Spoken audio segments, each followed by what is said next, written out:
Good morning आज हेउची 23 मार्च 2026 मंगल तेबे आसंतु नजर पकेबा आज दिनर टॉप 20 खबर गुडी ऊपर आज मुख्य खबर एलपीजी ई केवाईसी रो डेडलाइन भत्ता हिताधिकारी को मिलिला 2 मासर टंका 2टी लघुचाप रे वर्षा संभावना सह कतार गैस प्लांट विस्फोरण तमिलनाडु गैस लीक रे ओडिया श्रमिक आउ 3टी आयुर्वेदिक कॉलेज एवं सीबीएसई फलाफल अपडेट पाकिस्तान युद्धर धमक सह राज्यसभा रे क्रॉस वोटिंग मामला रही। परवर्ती खबर भत्ता हिताधिकारी खुशी खबर राज्य में 91% लोक मिलला 2 मासर भत्ता तेज राज्य में 91% हिताधिकारी 2 मासर भत्ता राशि मिली सूचना आसी दीर्घ दिन धरी भत्ता विलंब को नहीं वृद्ध विधवा दिव्यांग और अन्य सामाजिक सुरक्षा हिताधिकारी चिंता अधिकांश लोक खाता को राशि जाती आश्वस्ति पाई भत्ता केवल सरकारी सहायता नुहे अनेक वृद्ध विधवा और दिव्यांग लोक मासिक जीवन यापन एक बड़ आधार औषध खाद्य घरोई खर्च और दैनिक आवश्यकता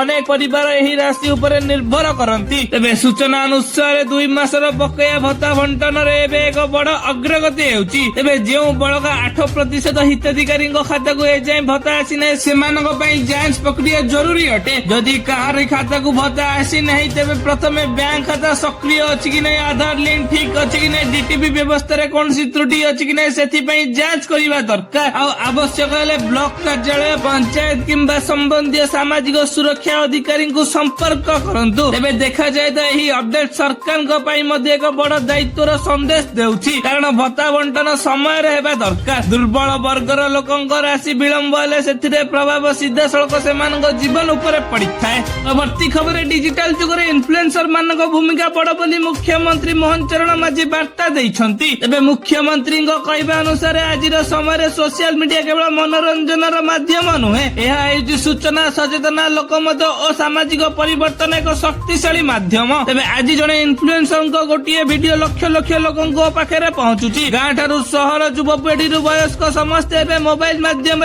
खबर और मतामत नुआ सूचना पाउछंती मुख्यमंत्री कहते इन्फ्लुएंसर माने निज दायित्व बुझा दरकार से सरकारी योजना सामाजिक सचेतना ओडिशा संस्कृति पर्यटन युव सुजोग और साधारण लोकों समस्या को सठिक भाव लोकों पाखक नहीं पारे किंतु एटारे दायित्व बहुत बड़ अटे कारण भूल खबर अप्रमाणित सूचना और अपवाह सोशल मीडिया बहुत शीघ्र छड़ा जाए तेणु कौन विषय पोस्ट करने पूर्व तथ्य जांच करने अत्यंत जरूरी अटे। ओडिशार युव इन्फ्लुएंसर मानक एक बड़ संदेश केवल भाइराल हेबा नुहे समाज को ठीक दिग देखाइबा दायित्व अटे डिजिटल युगरे लोकों सह सीधा जोगाजोग करिवार शक्ति एवं सोशल मीडिया हाथ में रही किंतु जदि यही शक्ति को सठिक भाव व्यवहार करे तेज सरकारी सूचना लोके सचेतनता और सामाजिक परिवर्तन आउ शीघ्र लोकों पाखक पहुंची पार। परवर्ती खबर खूब शीघ्र आउ 3 आयुर्वेदिक मेडिकल कॉलेज मुख्यमंत्री बड़ घोषणा कले एवं सूचना अनुसार मुख्यमंत्री मोहन चरण माझी घोषणा कर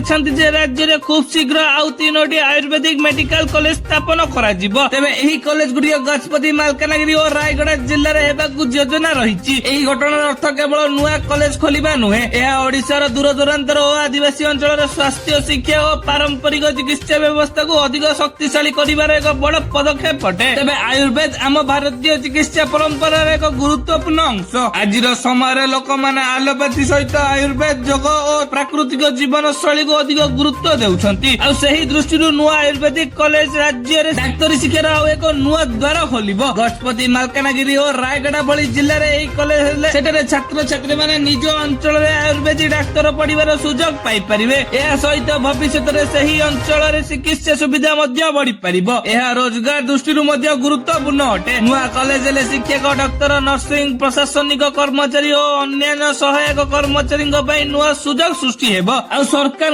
पदक्षेप आयुष शिक्षा आयुर्वेद चिकित्सा और स्वास्थ्य सेवा को गाँ और जिला स्तर पर्यंत नेबार साहाय्य करि पारिबो। परवर्ती खबर रे तमिलनाडु गैस लीक घटना ओडिया श्रमिकों सहायता गले 3 अधिकारी सूचना अनुसार घटना को नहीं मुख्यमंत्री मोहन चरण माझी गभीर दुख प्रकाश करिसेंती तबे प्राण हराइथिबा श्रमिकों परिवार वर्ग को समवेदना जणाइबा सहित आहत ओडिया श्रमिकों शीघ्र सुस्वस्थ कामना करिसेंती सबुठु बड़ कथा ओडिशा सरकार एही दुर्घटना को नहीं तुरंत पदक्षेप नैछंती मुख्यमंत्री निर्देश रे ओडिशार 3 वरिष्ठ अधिकारी तमिलनाडु तिरुवल्लमपुर रे पहुंची तेज से मुख्य काम दुर्घटनाग्रस्त ओडिया श्रमिकों ଶ୍ରମିକଙ୍କ ଚିକିତ୍ସା ବ୍ୟବସ୍ଥା ଠିକ ଭାବେ ହେଉଛି କି ନାହିଁ ଦେଖିବେ ଏବଂ ଶ୍ରମିକ ଓ ସେମାନଙ୍କ ପରିବାରକୁ ଆବଶ୍ୟକ ସହାୟତା ଦେବା। ଓଡିଶା ମୁଖ୍ୟ ଶାସନ ସଚିବ ମଧ୍ୟ ତାମିଲନାଡୁ ମୁଖ୍ୟ ଶାସନ ସଚିବଙ୍କ ସହ ଆଲୋଚନା କରିଛନ୍ତି। ଲକ୍ଷ୍ୟ ହେଉଛି ଓଡିଆ ଶ୍ରମିକଙ୍କୁ ଠିକ ଚିକିତ୍ସା ସୁରକ୍ଷା ଓ ସମୋପଯୋଗୀ ସହାୟତା ଦେବା। ଆଉ ଏହି ଘଟଣା ଆଉ ଗୋଟିଏ ବଡ ପ୍ରଶ୍ନ ଉଠାଇଛି। ରାଜ୍ୟ ବାହାରେ ହଜାର ହଜାର ଓଡିଆ ଶ୍ରମିକ କାମ କରୁଛନ୍ତି, କିନ୍ତୁ ଶିଳ୍ପ କାରଖାନାରେ ସେମାନଙ୍କ ସୁରକ୍ଷା, ଚିକିତ୍ସା ସହାୟତା ଓ ଦୁର୍ଘଟଣା ସମୟରେ ତୁରନ୍ତ ସମନ୍ୱୟ ଏସବୁ ବିଷୟରେ ଆଉ ଅଧିକ ଧ୍ୟାନ ଦେବା ଦରକାର। ପରବର୍ତ୍ତୀ ଖବରରେ ରାଜ୍ୟସଭା କ୍ରସ୍ ଭୋଟିଂ ମାମଲାରେ ବିଜେଡିକୁ ମିଳିଛି ବଡ ଝଟକା। 8 ଜଣ ବିଧାୟକଙ୍କ ଯୋଗ୍ୟତା ଆବେଦନ ଖାରଜ ହୋଇଛି। ରାଜ୍ୟସଭା ନିର୍ବାଚନରେ କ୍ରସ୍ ଭୋଟିଂ ଅଭିଯୋଗକୁ ନେଇ ବିଜେଡିକୁ ଲାଗିଛି ବଡ ଝଟକା। କାହିଁକି ନା 8 ଜଣ ବିଧାୟକଙ୍କ ବିରୋଧରେ ବିଜେଡି କରିଥିବା ଅଯୋଗ୍ୟତା ଆବେଦନକୁ ବାଚସ୍ପତି ସୁଷମା ବାଡି ଖାରଜ କରିଛନ୍ତି। ଗତ ମାର୍ଚ୍ଚରେ ରାଜ୍ୟସଭା ନିର୍ବାଚନ ହୋଇଥିଲା। ଆଉ ସେହି ନିର୍ବାଚନରେ ବିଜେଡିର କିଛି ବିଧାୟକ ଦଳୀୟ ନିଷ୍ପତ୍ତି ବିରୋଧରେ କ୍ରସ୍ ଭୋଟିଂ କରିଥିବା ଅଭିଯୋଗ ଉଠିଥିଲା। ଏହାପରେ ବିଜେଡି ସେମାନଙ୍କ ବିରୋଧରେ କଡା ଆଭିମୁଖ୍ୟ ନେଇ ବାଚସ୍ପତିଙ୍କ ନିକଟରେ ଅଯୋଗ୍ୟତା ଆବେଦନ କରିଥିଲା, କିନ୍ତୁ ଏବେ ବାଚସ୍ପତି ସେହି ଆବେଦନକୁ ଖାରଜ କରିଛନ୍ତି। ଏହାର ଅର୍ଥ ଏହି ପର୍ଯ୍ୟାୟରେ 8 ଜଣ ବିଧାୟକଙ୍କ ବିରୋଧରେ ଅଯୋଗ୍ୟ କାର୍ଯ୍ୟାନୁଷ୍ଠାନ ଆଗକୁ ବଢି ପାରିଲା ନାହିଁ। ଆଉ ଏହି ନିଷ୍ପତ୍ତି ବିଜେଡି ପାଇଁ ରାଜନୈତିକ ଭାବେ ଗୁରୁତ୍ୱପୂର୍ଣ୍ଣ ଅଟେ, କାରଣ ରାଜ୍ୟସଭା କ୍ରସ୍ ଭୋଟିଂ ପରଠାରୁ ଦଳ ଭିତରେ ଅସନ୍ତୋଷ ଓ ଶୃଙ୍ଖଳାକୁ ନେଇ ଚର୍ଚ୍ଚା ଚାଲିଥିଲା। ଦଳ ଏହାକୁ ଶୃଙ୍ଖଳା ଭଙ୍ଗ ଭାବେ ଦେଖୁଥିବା ବେଳେ ବାଚସ୍ପତିଙ୍କ ନିଷ୍ପତ୍ତି ପରେ ମାମଲାର ନୂଆ ମୋଡ ଦେଇଛି। ଏବେ ସବୁଠୁ ବଡ ପ୍ରଶ୍ନ ହେଉଛି ବିଜେଡି ପରବର୍ତ୍ତୀରେ କରିବ କଣ? ଦଳ ଆଇନଗତ ମାର୍ଗକୁ ଯିବ କି ନା ଦଳୀୟ ସ୍ତରରେ ଅନ୍ୟ କୌଣସି ପଦକ୍ଷେପ ନେବ? ଏହା ଉପରେ ଏବେ ସମସ୍ତଙ୍କର ନଜର ରହିବ। ତେବେ ରାଜ୍ୟ ରାଜନୀତିରେ ଏହି ଘଟଣା ଆଗାମୀ ଦିନରେ ବିଜେଡିର ଭିତରଣୀୟ ଏକତା, ବିଧାୟକଙ୍କ ଓ ବିରୋଧୀ ରାଜନୀତିର ଗଣତିକୁ ପ୍ରଭାବିତ କରିପାରେ। ପରବର୍ତ୍ତୀ ଖବର ଆସୁଛି 2ଟି ଲଘୁଚାପ। ଓଡିଶାରେ ବଢିପାରେ ବର୍ଷା। ତେବେ ଆଗକୁ ଆସୁଛି 2ଟି ଲଘୁଚାପ, ଯାହାର ପ୍ରଭାବରେ ରାଜ୍ୟରେ ବର୍ଷାର ପରିମାଣ ବଢିପାରେ। ଗତ କିଛି ଦିନ ଧରି ଗରମ, ଗୁଳୁଗୁଳି ଓ ଖଣ୍ଡ ଖଣ୍ଡ ବର୍ଷା ଦେଖିବାକୁ ମିଳୁଥିବା ବେଳେ ଏବେ ମୌସୁମୀ ପୁଣି ସକ୍ରିୟ ହେବାର ସଂକେତ ମିଳୁଛି। ପାଣିପାଗ ବିଭାଗର ଆକଳନ ଅନୁସାରେ ଆଗାମୀ କିଛି ଦିନରେ ରାଜ୍ୟର ଅନେକ ଜିଲ୍ଲାରେ ହାଲୁକାରୁ ମଧ୍ୟମ ବର୍ଷା ହୋଇପାରେ। ତେବେ କିଛି ଜିଲ୍ଲାରେ ବଜ୍ରପାତ, ଘଡଘଡି ଓ ଝଡ ପବନର ସମ୍ଭାବନା ମଧ୍ୟ ରହିଛି। ବିଶେଷ କରି ଦକ୍ଷିଣ ଓଡିଶା, ଉପକୂଳ ଓଡିଶା ଏବଂ କିଛି ଆଭ୍ୟନ୍ତରୀଣ ଜିଲ୍ଲାର ବର୍ଷାର ପ୍ରଭାବ ଅଧିକ ଦେଖିବାକୁ ମିଳିପାରେ, ଯେପରିକି ରାୟଗଡା, କୋରାପୁଟ, ମାଲକାନଗିରି, ଗଜପତି, ଗଞ୍ଜାମ, ଖୋର୍ଦ୍ଧା, ପୁରୀ, କଟକ, ଭଦ୍ରକ, ବାଲେଶ୍ୱର ଓ ମୟୂରଭଞ୍ଜ ଭଳି ଅଞ୍ଚଳରେ ଲୋକମାନେ ପାଣିପାଗ ସୂଚନା ଉପରେ ନଜର ରଖିବା ଦରକାର। ତେବେ ଏହି ବର୍ଷା ଚାଷୀଙ୍କ ପାଇଁ ଆଶା ନେଇ ଆସିପାରେ, କାରଣ ଖରିଫ ଚାଷ ପାଇଁ ମୌସୁମୀ ବର୍ଷା ବହୁତ ଜରୁରୀ ଅଟେ। କିନ୍ତୁ ଅତିରିକ୍ତ ବର୍ଷା ହେଲେ ତଳିଆ ଅଞ୍ଚଳରେ ପାଣି ଜମିବା, ରାସ୍ତାରେ ଯାତାୟାତ ସମସ୍ୟା ଏବଂ କଚ୍ଚା ଘର ଉପରେ ପ୍ରଭାବ ପଡିପାରେ। ପରବର୍ତ୍ତୀ ଖବରରେ ସିବିଏସ୍ଇ ଫଳାଫଳକୁ ନେଇ ଆସିଛି ଏକ ବଡ ଅପଡେଟ୍। ଧର୍ମେନ୍ଦ୍ର ପ୍ରଧାନଙ୍କ ସୂଚନା ପରେ ଛାତ୍ରଛାତ୍ରୀଙ୍କ ନଜର ଏବେ ରହିଛି। ତେବେ ସିବିଏସ୍ଇ ଦ୍ୱାଦଶ ଶ୍ରେଣୀର 2026 ଫଳାଫଳ ପୂର୍ବରୁ ମେ 13 ତାରିଖରେ ପ୍ରକାଶ ପାଇସାରିଛି। ଏଥର ଦ୍ୱାଦଶରେ ପାସର ପ୍ରାୟ 85% ରହିଥିଲା। ଫଳାଫଳ ପରେ ଅନେକ ଛାତ୍ରଛାତ୍ରୀ ମାର୍କ ଯାଞ୍ଚ, ଉତ୍ତର ଖାତା କପି ଓ ରି ଇଭାଲ୍ୟୁଏସନ ପାଇଁ ଆବେଦନ କରିଥିଲେ। ଏହି ମାମଲାରେ କେନ୍ଦ୍ର ଶିକ୍ଷାମନ୍ତ୍ରୀ ଧର୍ମେନ୍ଦ୍ର ପ୍ରଧାନ ସିବିଏସ୍ଇ ଅଧିକାରୀଙ୍କ ସହ ସମୀକ୍ଷା କରିଥିଲେ। ପୋଷ୍ଟ ରେଜଲ୍ଟ ପ୍ରକ୍ରିୟା, ପୋର୍ଟାଲ ସମସ୍ୟା ଏବଂ ଛାତ୍ରଛାତ୍ରୀଙ୍କ ଅଭିଯୋଗକୁ ନେଇ ଚର୍ଚ୍ଚା ଜୋର ଧରିଥିଲା। ତେବେ ଅପଡେଟ୍ ଅନୁସାରେ ସିବିଏସ୍ଇ ଦ୍ୱାଦଶ ରି ଇଭାଲ୍ୟୁଏସନ ଓ ଭେରିଫିକେସନ ଫଳ ଜାରି ହେବା ଆରମ୍ଭ ହୋଇସାରିଛି। ଯେଉଁ ଛାତ୍ରଛାତ୍ରୀଙ୍କ ମାର୍କ ଯାଞ୍ଚ ବା ରି ଇଭାଲ୍ୟୁଏସନ ପାଇଁ ଆବେଦନ କରିଥିଲେ ସେମାନେ ଡିଜି ଲକର ଓ ସିବିଏସ୍ଇ ସମ୍ବନ୍ଧୀୟ ଅଫିସିଆଲ ପ୍ଲାଟଫର୍ମରେ ନିଜ ଅପଡେଟେଡ୍ ରେଜଲ୍ଟ ଯାଞ୍ଚ କରିପାରିବେ। ଛାତ୍ରଛାତ୍ରୀ ମାନେ ଗୋଟିଏ କଥା ମନେ ରଖନ୍ତୁ, ଯେକୌଣସି ରେଜଲ୍ଟ ଅପଡେଟ୍ ପାଇଁ କେବଳ CBSE official website, DG locker ବା ଉମଙ୍ଗ ଭଳି ଅଧିକୃତ ପ୍ଲାଟଫର୍ମକୁ ହିଁ ଭରସା କରନ୍ତୁ। ଆଉ ସୋସିଆଲ ମିଡିଆର ଭୁଲ ଲିଙ୍କ ବା ଫେକ୍ ଅପଡେଟରେ କ୍ଲିକ୍ କରନ୍ତୁ ନାହିଁ। ରେଜଲ୍ଟ ଯାଞ୍ଚ କରିବା ସମୟରେ ରୋଲ ନମ୍ବର, ସ୍କୁଲ ନମ୍ବର ଏବଂ ଆବଶ୍ୟକ ଲଗ୍ଇନ ତଥ୍ୟ ସାଙ୍ଗରେ ରଖନ୍ତୁ। ଯଦି ରି ଇଭାଲ୍ୟୁଏସନ ପରେ ମାର୍କରେ ପରିବର୍ତ୍ତନ ହୁଏ ତେବେ ଅପଡେଟେଡ୍ ମାର୍କସିଟ୍ ସମ୍ବନ୍ଧୀୟ ସ୍କୁଲ ମାଧ୍ୟମରେ ମଧ୍ୟ ମିଳିପାରିବ। ପରବର୍ତ୍ତୀ ଖବରରେ ଜୁନ୍ 30 ସୁଦ୍ଧା ଇକେୱାଇସି ନ କଲେ ଏଲପିଜି ସବସିଡି ବନ୍ଦ ହୋଇଯିବ। ଯଦି ଆପଣ ପିଏମ ଉଜାଲା ଅଧୀନରେ ଏଲପିଜି ସବସିଡି ପାଉଛନ୍ତି ଏବଂ ଏଯାଏଁ ଇକେୱାଇସି କରିନାହାନ୍ତି ତେବେ ଜୁନ୍ 30 ସୁଦ୍ଧା ଏହା ସମ୍ପୂର୍ଣ୍ଣ କରିନିଅନ୍ତୁ, ନହେଲେ 300 ଟଙ୍କାର ଏଲପିଜି ସବସିଡି ବନ୍ଦ ହୋଇଯିବ। ଏହା ସମସ୍ତ ଏଲପିଜି ଗ୍ରାହକଙ୍କ ପାଇଁ ନୁହେଁ। ମୁଖ୍ୟତଃ ଯେଉଁ ହିତାଧିକାରୀ ଇକେୱାଇସି ବାକି ଅଛି ସେମାନଙ୍କ ପାଇଁ ଏ ଡେଡଲାଇନ ଗୁରୁତ୍ୱପୂର୍ଣ୍ଣ ଅଟେ। ବର୍ତ୍ତମାନ ପ୍ରଶ୍ନ, ଇକେୱାଇସି କାହିଁକି ଜରୁରୀପୂର୍ଣ୍ଣ? ସରକାର ଚାହୁଁଛନ୍ତି ଯେ ସବସିଡି ଠିକ ହିତାଧିକାରୀଙ୍କ ଖାତାକୁ ଯାଉ, ସେଥିପାଇଁ ଇକେୱାଇସି କରାଯାଉଛି। ଯଦି ଇକେୱାଇସି ବାକି ଥାଏ ତେବେ ସବସିଡି ଟଙ୍କା ବ୍ୟାଙ୍କ ଖାତାକୁ ଆସିବାରେ ସମସ୍ୟା ହୋଇପାରେ। ଇକେୱାଇସି କରିବା ପାଇଁ ଉପଭୋକ୍ତା ମାନେ ନିଜ ଗ୍ୟାସ ଡିଷ୍ଟ୍ରିବ୍ୟୁଟରଙ୍କ ସହ କିମ୍ବା ଡେଲିଭରି କର୍ମଚାରୀଙ୍କ ସହାୟତା ନେଇପାରିବେ। ଆଉ ଡିଷ୍ଟ୍ରିବ୍ୟୁଟରଙ୍କ ପାଖକୁ ଯିବା ବେଳେ Aadhaar card, LPG consumer number, registration mobile number ଏବଂ ଆବଶ୍ୟକ କାଗଜପତ୍ର ସାଙ୍ଗରେ ରଖନ୍ତୁ। ସବୁଠୁ ଜରୁରୀ ସତର୍କତା, ଇକେୱାଇସି ପ୍ରକ୍ରିୟା ମାଗଣା ଅଟେ। କୌଣସି ଅଜଣା ଲୋକଙ୍କୁ ଟଙ୍କା ପଇସା ଦିଅନ୍ତୁ ନାହିଁ। କୌଣସି ଫୋନ କଲେ ଓଟିପି, ବ୍ୟାଙ୍କ ବିତରଣ, ୟୁପିଆଇ ପିନ୍ କିମ୍ବା एटीएम पिन शेयर करंतु नहीं। एमिति समय ठकेई कॉल और फेक लिंक बढ़ी पारे। जे माने पूर्वरु ई केवाईसी करिसंती सेमानंकु एहा करिबा दरकार नहीं, किंतु संदेह दिले निजे एलपीजी डिस्ट्रीब्यूटर को जाई जांच करनियंतु।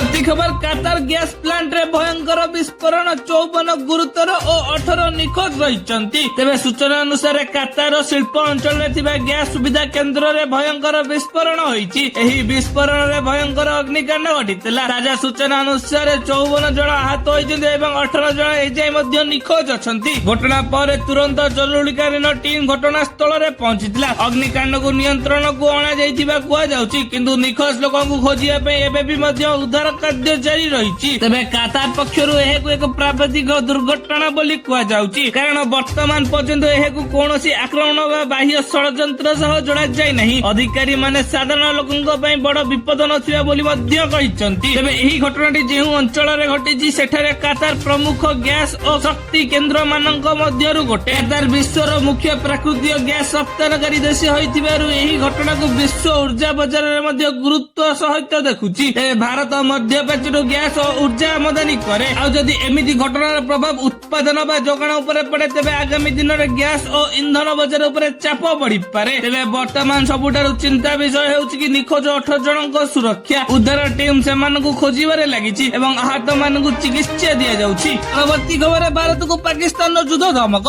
एथर विवादर केंद्र बिंदु होउछि जल चुक्ति। पाकिस्तान प्रतिरक्षा मंत्री भारत को एक कठोर बयान दैछन्ति। से कहिसन्ति पाकिस्तान जल सुरक्षा जातीय सुरक्षा सहित जड़ित अटे एवं जदि पानी को नहीं पाकिस्तान उपरे चाप पड़े, तेबे सामरिक पदक्षेप मध्य विचार करा जाय पारे। अर्थात पाकिस्तान पानी प्रसंग को सीधा सड़क सुरक्षा और युद्ध धमक सहित जोड़िछि। तेबे सिंधु जल चुक्ति भारत और पाकिस्तान मध्य जल बंटन को नहीं एक बड़ गुरुत्वपूर्ण चुक्ति, किंतु भारत याकु स्थगित करिया परे पाकिस्तान भितर चिंता बढ़िछि। काहेकि पाकिस्तान पूर्वरु मध्य जल संकट समस्या रे रहिछि। सेथिपई एही विषय को सेमाने बहुत संवेदनशील भाबरे देखुछन्ति। भारत पई मध्य एही बयान एक गुरुत्वपूर्ण, कारण पाकिस्तान पक्षरु एमिति युद्ध धमक आसिले सीमा सुरक्षा और अंतर्जातीय मंत्रे भारतर भूमिका उपरे समस्तଙ୍କର नजर रहिबो। तेबे गोटिए कथा स्पष्ट जे एहा वर्तमान पर्यंत एक राजनैतिक और सामरिक बयान। एहाकु नै अतिरिक्त भय बा अपवाह प्रचार करिबा ठीक नुहे। भारतर सुरक्षा व्यवस्था एवं कूटनीति पदक्षेप उपरे एबे समस्तଙ୍କର नजर रहिछि। तेबे साधारण लोकଙ୍କ ପାଇଁ मुख्य कथा हेउछि जे सोशल मीडिया रे युद्ध आक्रमण बा